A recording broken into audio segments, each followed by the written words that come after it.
Il-ħamis filgħodu l-ufficcju tal-istatistika tal-Unjoni Ewropea il-Eurostat ippubblika tarif dwar ir-rata tal-holi tal-ħajja fil-pajjiżi membri tal-Unjoni Ewropea. Minn dan it-tarif jirriżulta li f'Ottubru ir-rata tal-holi tal-ħajja f'Malta kienet ta' 3.2%. Dan meta bħala medja fiż-żona ewro, ir-rata tal-holi tal-ħajja kienet ta' 2.5%.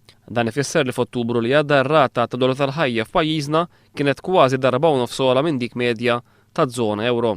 Ir-rata tal-holi tal-ħajja f'Malta matul Ottubru kienet il-ħames l-ogħla waħda fiż-żona ewro. Dan fl-istess ħin il-9 pajjiżi taż-żona ewro għandhom rata ta' holi tal-ħajja inqas minn dik ta' Malta.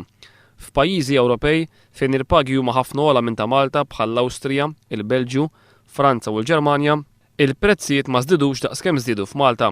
5 pajjiżi membri taż-żona ewro għandhom rata ta' holi tal-ħajja saħansitra inqas minn dik medja fl-istess żona.